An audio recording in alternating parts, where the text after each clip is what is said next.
उपसभापती म्हणून न्याय देण्यासाठी काम करतील। ते आल्यामुळे शिवसेनेची देखील ताकद मुंबईमध्ये, पुण्यामध्ये, महाराष्ट्रामध्ये, इतर ठिकाणी कामगार क्षेत्रात असेल, इतरही जी त्यांनी केलेल्या कामाचे विभाग आहेत त्याच्यामध्ये ताकद वाढेल।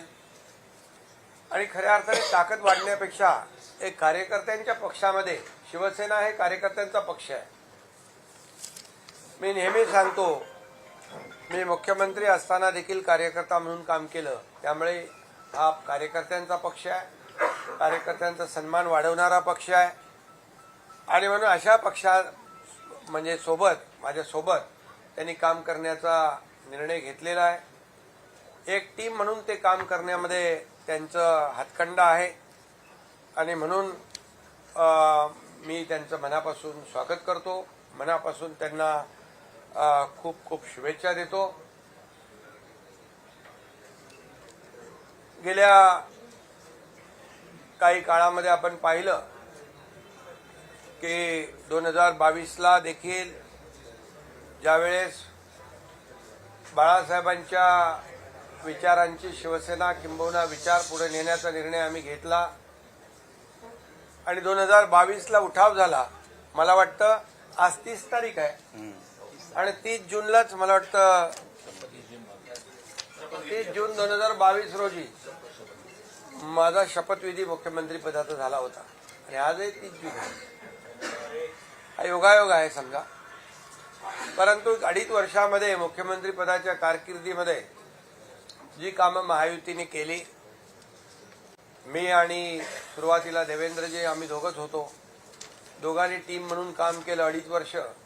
या राज्यामध्ये जे गेल्या अनेक वर्षापासूनचे प्रलंबित असलेले प्रकल्प त्याला चालना दिली आणि पायाभूत सुविधा मध्ये महाराष्ट्र नंबर 1 ला आणला।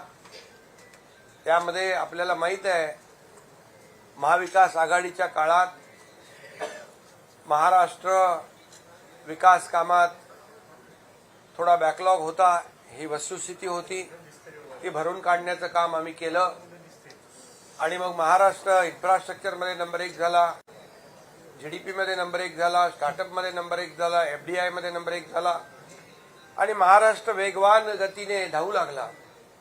आणि त्याचबरोबर मुख्यमंत्री माझी लाडकी बहीण योजनेसारख्या अनेक योजना आम्ही राबवल्या, कल्याणकारी योजना आम्ही राबवल्या आणि म्हणून पुन्हा एकदा या महाराष्ट्रातल्या जनतेने आम्हाला महायुतीला पुन्हा एकदा राज्यामध्ये आशीर्वाद दिला आणि ती घोडदौड आता सुरू आहे।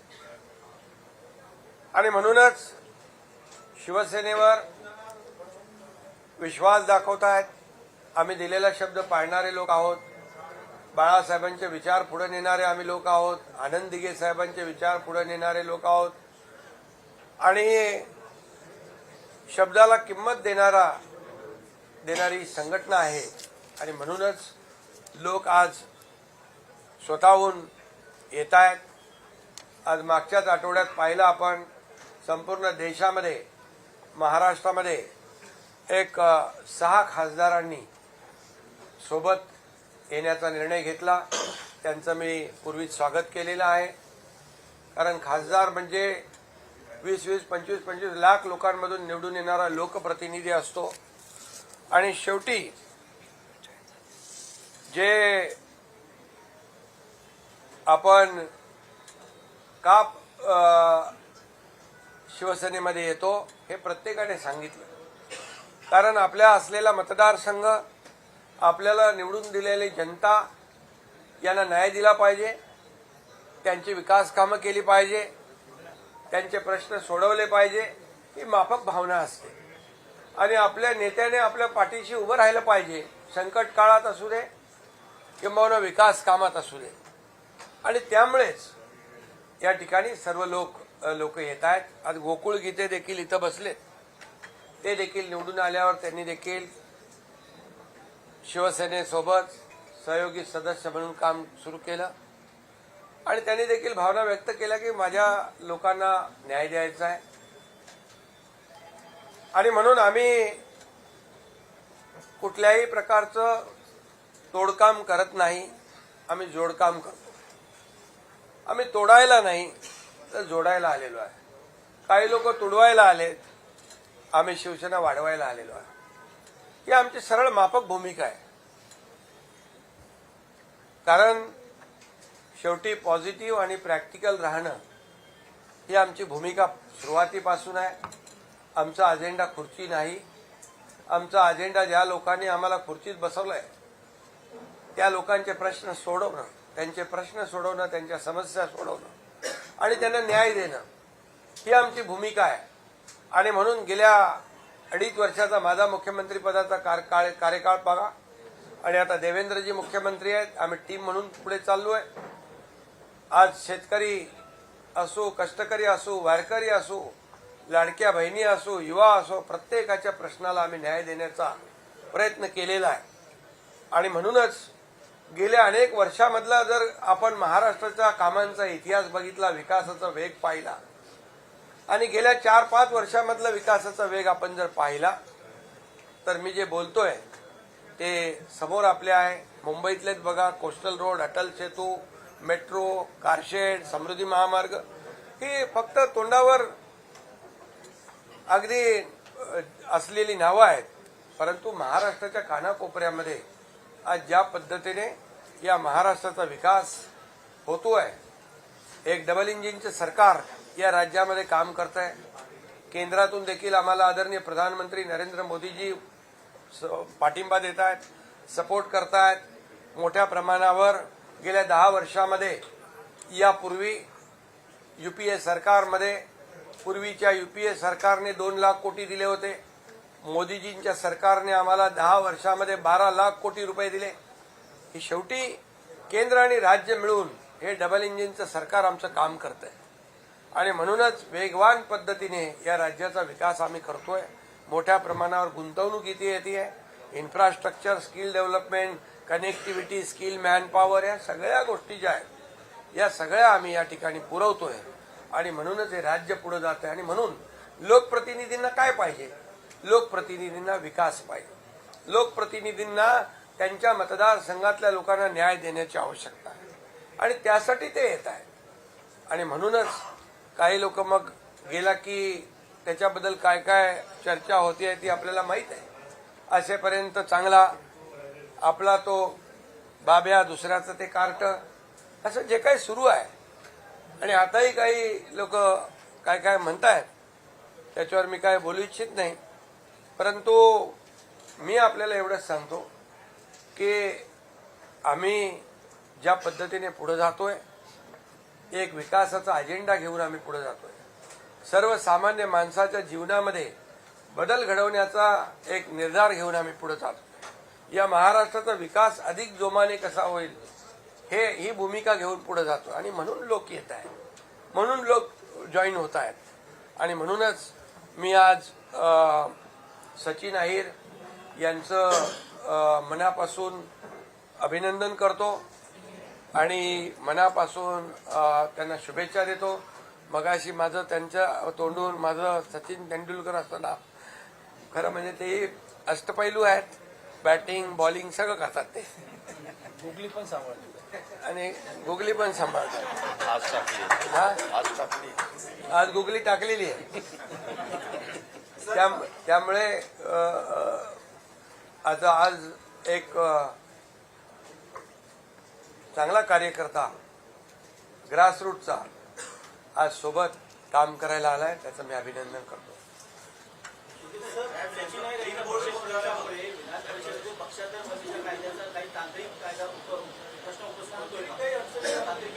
अरे बाबा, एकनाथ शिंदे जे करतो ते फुल प्रूफ करतो, फुल प्रूफ. त्याच्यामुळे काही अडचण त्याच्यामध्ये नाही. आणि आपल्याला माहित आहे, मी आता काय त्याच्यावर खुलासा करू इच्छित नाही, परंतु जे काही काम आहे ते फुल प्रूफ आहे, चिंता का नसावी.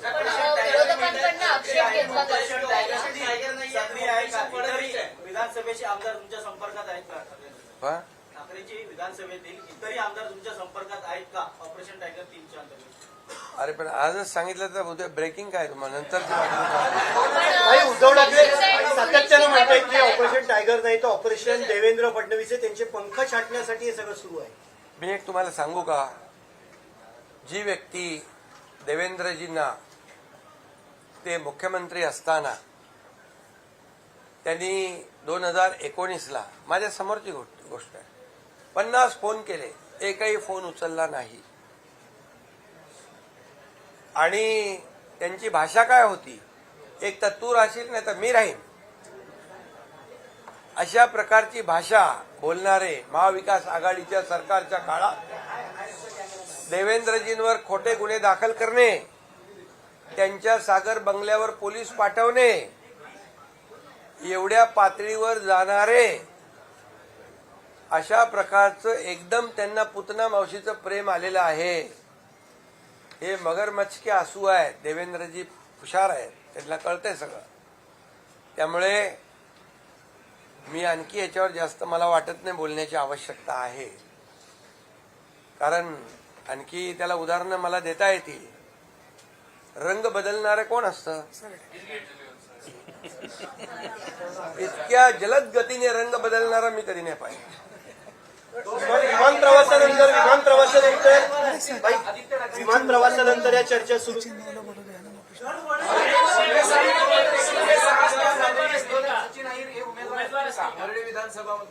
अरे बाबा, तुम्ही आताच कशाला, वेळ आहे त्याला, 3 वर्ष इथले पुढचे आमदार तुमच्या शेजारी बसलेत असं म्हणायचं का? कारण आता आमदारच आहेत ते, आदित्य आता ते आमदार आहेत आणि आदित्य आता ते ठाकरेंना उपसभापती म्हणून बसणार आहेत. पण आदित्य ठाकरेंना हरवणारे आमदार असं म्हणायचे शेजारी बसले. आम्ही असं कोणालाही बघून कुठलाही मतदारसंघ डोळ्यासमोर ठेवून काम करत नाही, निर्णय घेत नाही.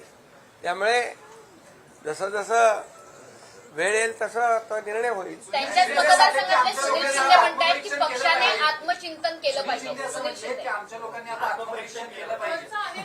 त्यांनी ना, मग मी तेच सांगतोय ना, दुसऱ्या जाणाऱ्यांना शिव्या देण्यापेक्षा शिव्यांची आता शिव्यासेना जाऊन आली 6 मतदारसंघामध्ये, बरोबर. त्यांचं वेलकम सचिन अहिर यांनी आज केलेलं आहे, उत्तर दिलेलं आहे. त्यामुळे मी एवढं सांगतो, आत्मपरीक्षण करणं, आत्मचिंतन करणं हे त्यांनीही करावं पाहिजे. हे आता सुनील शिंदेच बोलतायत, याचा अर्थ खरंच करायला पाहिजे.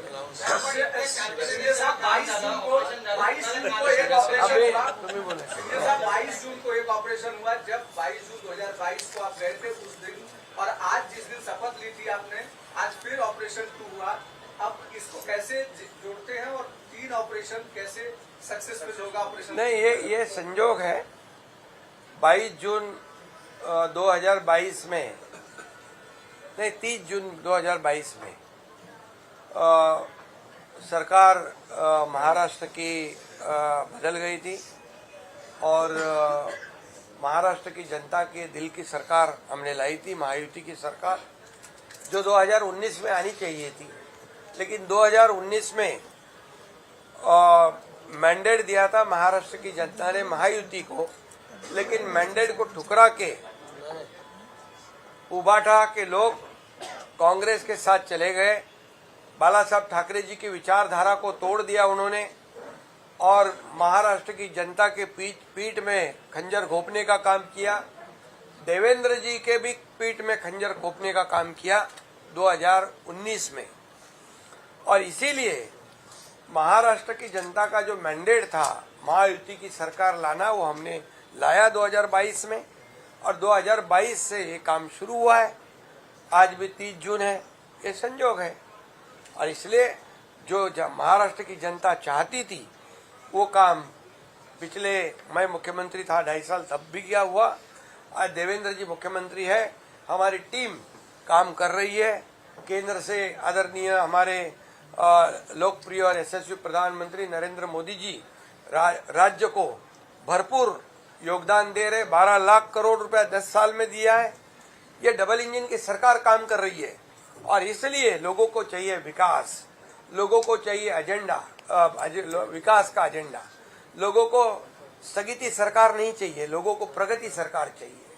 लोग चाहते हैं हमारे जीवन में बदलाव हो जाए, लोग अच्छे रास्ते चाहते हैं। मुंबई में गड्ढों का प्रवास करना पड़ता था, हमारी सरकार आई तो तुरंत हमने पूरी तरह कॉन्क्रीटाइजेशन का निर्णय लिया, सीवरेज ट्रीटमेंट प्लांट का निर्णय लिया, कोस्टल रोड को कंप्लीट किया, अटल सेतु को कंप्लीट किया, समृद्धि मार्ग को कंप्लीट किया, मेट्रो का स्टे हटाकर मेट्रो को शुरू किया।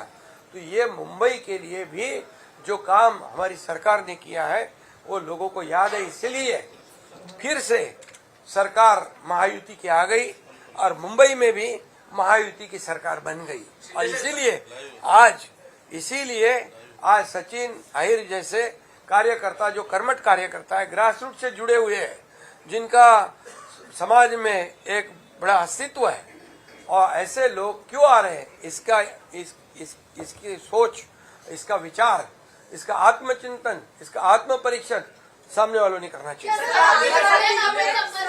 क्या यूपी की पार्टी के और भी विधायक आपके संपर्क में है? ऑपरेशन टाइगर क्या अभी भी चल रहा है? अभी ये ऑपरेशन छोटे मोटे करते रहता हूँ मैं।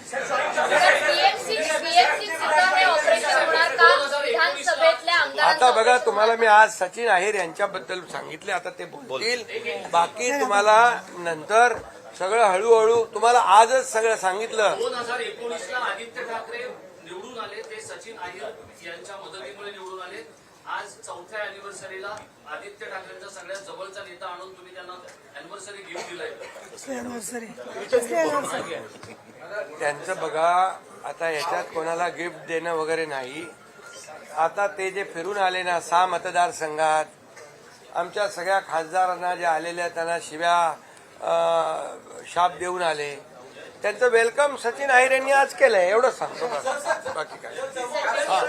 भाऊ बोलतील जरा, तुम्ही बोला, माईक चालू करा ना, बोला।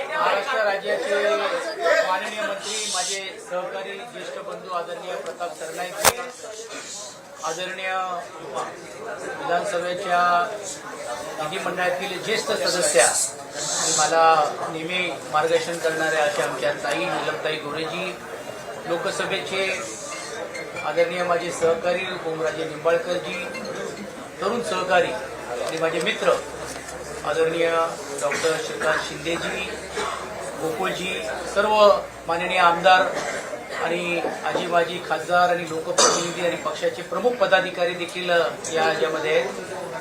व्यक्तिशः मी आदरणीय एकनाथ शिंदे साहेबांचा मनापासून आभार मानतो की खरं तर कोळशातून ज्यावेळी हिऱ्याची चमक दिसते आणि त्यावेळी ते हिरा जवळ करण्याची संधी येते, त्यातूनच विश्व घडवण्याचं काम आपण ज्यावेळी करत असतो, त्यावेळी आदरणीय शिंदे साहेबांनी माझ्यासारख्या कार्यकर्त्याला एक उपसभापती या पदावरती मान देऊन, बहुमान देऊन, मला वाटते तळागाळातला कार्यकर्ता देखील या पदापर्यंत जाऊ शकतो हे दाखवून देण्याचं काम त्यांनी केलं।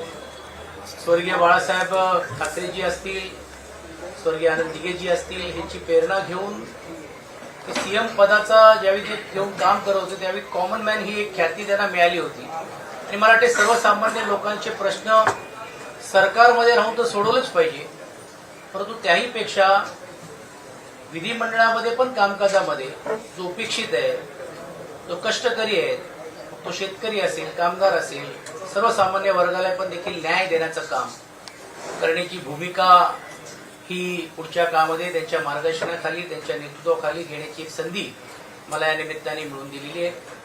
अर्थात उपसभापती पदामध्ये अनेक लोकांची नावं घेण्यासारखी आहेत, ते गवई साहेबांपासून असतील, माणिकराव ठाकरे साहेबांपासून असेल, वसंत डावकर आहेत आणि आता नीलमताईपासून त्याची गरिमा ही वाढवण्याचं काम हे सातत्याने केलेलं नाही, तेच प्रयत्न या पुढच्या काळामध्ये माझ्यासारख्या कार्यकर्त्यांचा पण राहणार आहे।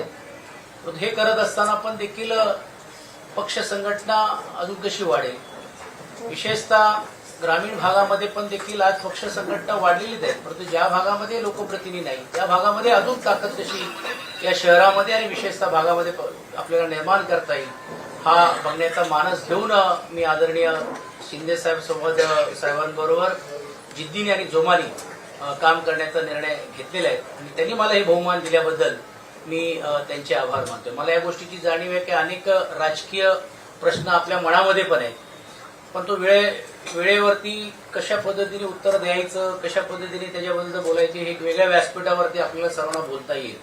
ठीक आहे, आता काही टीका करतील, आरोप करतील, परंतु जोपर्यंत जसं शिंदे साहेबांनी सांगितलं की जोपर्यंत आम्ही बरोबर आहोत तोपर्यंत चांगले आहोत, आम्ही नाही आहोत तर मग ते कसे नालायक आहेत असा जो प्रयत्न काही लोकांच्या बद्दल होतो हे दुर्दैवी आहे.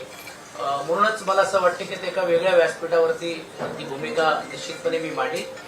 परत एकदा आपल्या सर्वांचं स्वागत, आभार आणि विशेषतः आदरणीय शिंदे साहेबांनी जी जबाबदारी दिलेली आहे पूर्ण ताकदीने ती मी निभवल्याशिवाय राहणार नाही हा आत्मविश्वास मी आहे. भाऊ तुम्ही नाराज होऊन आलेला आहात का? भाऊ तुम्ही नाराज आहात का?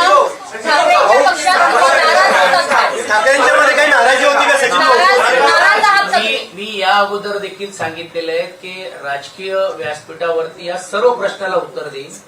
आता पहिली प्रतिक्रिया तर येऊ दे, आता हळूहळू यायला लागलेली आहेत. कोण सांगतोय मी गट ठेव राहणार आहेत, कोण म्हणतोय की बा हे स्वार्थासाठी आले, कोण म्हणतो काय काय गोष्टी आहेत, पण ते वेगळ्या व्यासपीठावरती बोलता येईल. कारण ज्यावेळी आपल्याकडे लोक येतात त्यावेळी तुम्ही स्वार्थाचा विचार करत नाही, आपल्याकडे जातात तर स्वार्थासाठी विचार करतात. ही जी म्हणणारी जी ख्याती जी लोकांची ती मी बोलीन आणि वेळेवरती योग्य रीतीने योग्य उत्तर देईल. पहिल्या मदत केली होती ऑपरेशन टायगरमध्ये असा एक लक्षात ठेवलं पाहिजे की आदित्यजी असतील, उद्धवजी असतील, यांनी जी जबाबदारी दिली शेवटपर्यंत ती जबाबदारी मी पार पाडण्याचं काम विधिमंडळामध्ये केलेलं आहे. आदरणीय शिंदे साहेब पण त्या गोष्टीला साक्षी आहे की एक पक्षाची ज्यावेळी भूमिका असते किंवा एक विचार असतो त्यावेळी आपण ती भूमिका ज्यासाठी आपण आहोत मांडण्याचं काम आपण करतो. जिकडे अयोग्य वाटत आहे, जिकडे योग्य वाटलं असेल तिकडे शासनाचं कौतुक देखील केलेलं आहे. आणि जर काहींना विसर पडलं असेल की विधानसभा असेल, दोन्ही विधानसभा असेल, महानगरपालिका असेल, यामध्ये माझं काय योगदान आहे हे त्या भागातल्या लोकांना माहिती आहे. पुणे जिल्ह्याच्या 21 विधानसभेमध्ये पण देखील संघटना म्हणून घेऊन तिकडे काम करत असताना जी जबाबदारी आहे त्या कार्यकर्त्यांनाही देखील तुम्ही विचारलं तर ते समजेल. आता ठीक आहे, काही लोकांना असं वाटतं की आम्हीच तो बाकी कोण नाही अशी भूमिका आहे. वरळीतून निवडणूक लढवणार का? तुम्ही वरळीतून निवडणूक लढवणार का? सचिन भाऊ वरळीतून निवडणूक लढवणार का? सचिन भाऊ वरळीतून निवडणूक लढवणार का? हे एकदा शिंदे साहेब जी जबाबदारी देतील ती जबाबदारी पूर्ण ताकदीने मी पार पाडणार. चला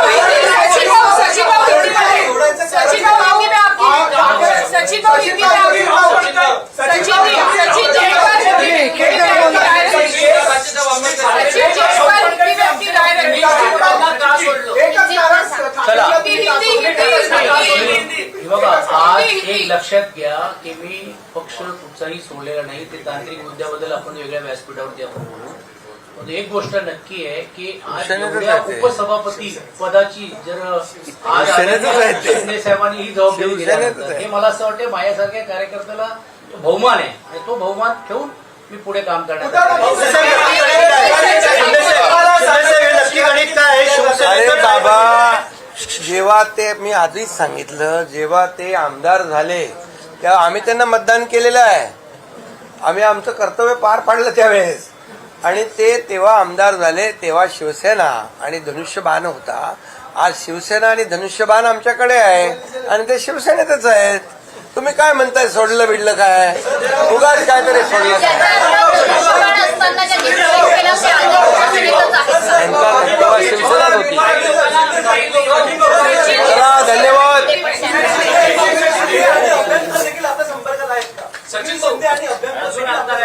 आदित्य ठाकरे अरे बाबा, आज फक्त सचिन अहिरांचं घ्या. सचिन भाऊ, काही लोकांना चला. उद्धव ठाकरे भेटत नाही म्हणून ते जातात, काही आदित्य भेटत नाही म्हणून जातात. तुम्ही तर दोघांबरोबर होता. नाही, माझा असा काही अनुभव नाहीये, एक गोष्ट स्पष्ट मी सांगतोय. पण मी जसं सांगितल्याप्रमाणे स्वर्गीय बाळासाहेब ठाकरे यांचा विचार घेऊन ज्या पद्धतीने शिंदे साहेब काम करतात तो आकर्षण आहेतच ना, कोणीच न करतात. आणि हे माझ्या पुरतं नाहीये, खाजगी जर तुम्ही अनेक लोकप्रतिनिधीला विचारलं तर ते तुमच्या सर्वांच्या लक्षात येईल. आणि मग असा नेता ज्यावेळी पुढाकार घेऊन एक जबाबदारी माझ्यासारख्या कार्यकर्त्याला देतो त्यावेळी तो विचार पुढे घेऊन जाण्याची जिद्द आणि धमक ही आमच्यामध्ये आणि आम्ही कामाने दाखवून दिलेलं आहे. आणि तुम्ही बघ आता काय होतो, आता तुम्हाला राजकीय आज थोडा जरा संयम ठेवायचा आहे. काही लोकांनी जे आयुष्यात काही दगड उचललं नाही ते आता आम्हाला शिकवायला लागले तर कसं व्हायचं. अरे बाबा, त्यांनी काय सांगितलं आता आहे ना, ते कसे समोरून काय काय बोलतायत, काय काय त्याच्यावर उत्तर देतील ते.